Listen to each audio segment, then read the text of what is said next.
আসসালামু আলাইকুম সবাইকে। তোমরা যারা এই মুহূর্তে আমাকে দেখছো এবং শুনছো, তোমাদের সকলের উপরে আল্লাহ তাআলার অশেষ রহমত বর্ষিত হোক।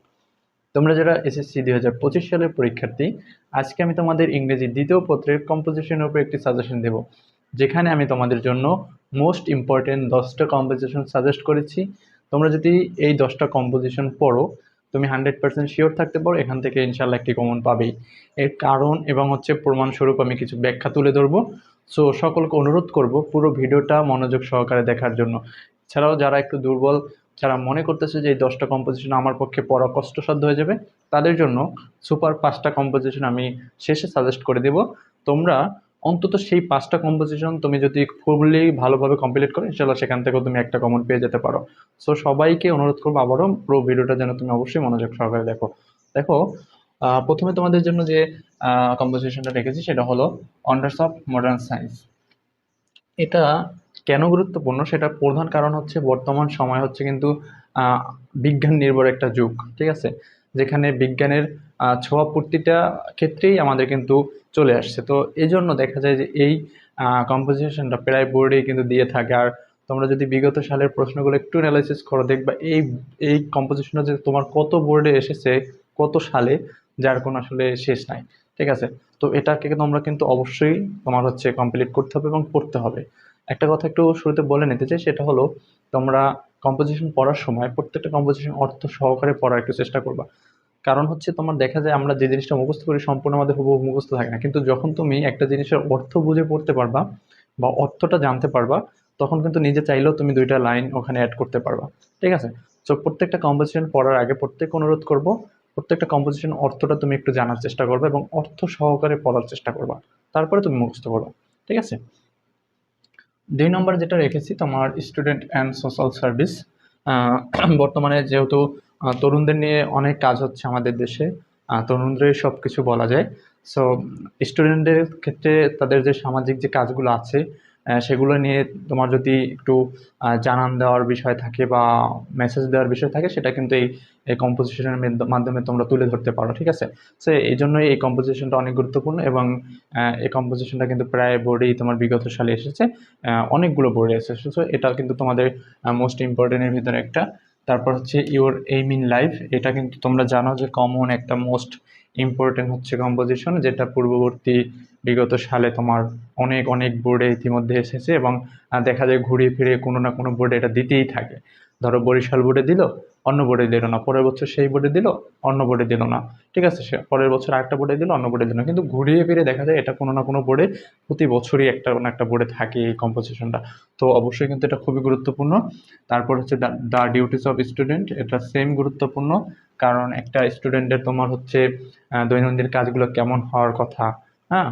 সো সব কিছু নিয়েই কিন্তু এই কম্পোজিশনটা, এটাও তোমার বিগত সালগুলোতে দেখা যায় ঘুরে ফিরে কোনো না কোনো বোর্ডে আসতেছে কিন্তু, এটাও কিন্তু সেম গুরুত্বপূর্ণ। তারপর নিউজ পেপার, এটাও জানো যে কমন একটা খুবই গুরুত্বপূর্ণ তোমার হচ্ছে কম্পোজিশন।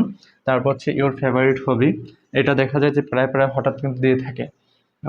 কম্পোজিশনটা মনে হয় যে অনেক সহজ একটা কম্পোজিশন, এরকমটা তো আমরা 4, 5, 6, 7-এ পড়ে আসছি, কিন্তু দেখা যায় যে এরকম কম্পোজিশন তোমার হচ্ছে এসএসসিতে না শুধু, এরকম কম্পোজিশন কিন্তু ইন্টারও দিয়ে থাকে। হ্যাঁ, সো তুমি কিন্তু এটা রাখতে পারো তোমার গুরুত্বপূর্ণ লিস্টে, এটা কিন্তু খুবই একটা গুরুত্বপূর্ণ। আর 7 নম্বরে যেটা এই journey by bus, train, boat, এখানে এটা গুরুত্বপূর্ণ এই জন্য বলতেছি, এখান থেকে একটা কম্পোজিশন পড়লে কিন্তু তুমি 3টা লিখতে পারবে। তুমি যদি মনে করো জার্নি বাই বোট পড়ো, তাহলে কিন্তু তুমি journey by train, journey by bus দুইটাই লিখতে পারবা, জাস্ট একটু হেডিংটা চেঞ্জ করে দিতে হবে। ঠিক আছে, সো এটা কিন্তু খুবই গুরুত্বপূর্ণ। তারপরে দেখো তোমার আছে পপুলেশন প্রবলেম, যেহেতু আমাদের জনসংখ্যা দিন দিন বাড়তেছে।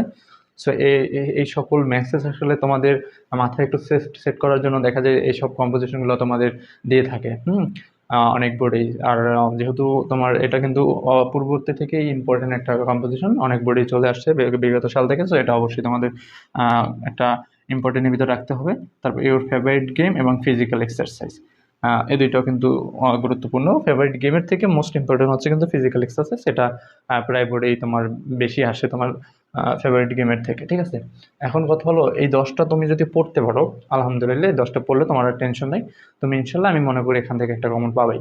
ঠিক আছে, আর দেখা যায় যে এই কম্পোজিশনগুলোর ভেতর থেকে তোমার ঘুরিয়ে ফিরিয়ে দিতে থাকে। সো এই 10টা যে পারবে সে অবশ্যই কমপ্লিট করবে। আর যাদের মনে করো যে না ভাই আমার এই 10টা কমপ্লিট করতে একটু কষ্ট হবে, তাদের জন্য আমি বলবো অন্ডার অফ মডার্ন সায়েন্স একটু তুমি দাগিয়ে নাও, এটা পড়বা। তারপর হচ্ছে স্টুডেন্ট অ্যান্ড সোশ্যাল সার্ভিস, এটা পড়বা। তারপর হচ্ছে এম ইন লাইফ, এটা পড়বা। তারপর হচ্ছে তোমার দ্য ডিউটিস অফ স্টুডেন্ট, এটা পড়বা। আর সাথে তুমি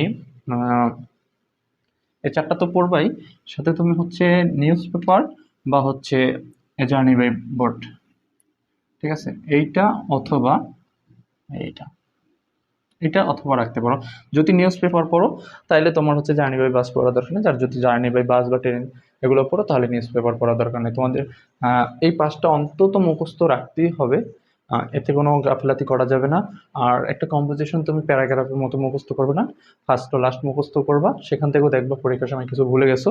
আর যেটা প্রথমে বলে নিলাম যে তোমার হচ্ছে অর্থটা বুঝে পড়লে তুমি কখনো ভুলবা না, ঠিক আছে। তোমাকে যদি আমি বাংলা একটা তোমার হচ্ছে রচনা লিখতে বলি, তুমি কি সব মুখস্থ করো? নিজের মতো করে বানিয়ে লিখতে পারো।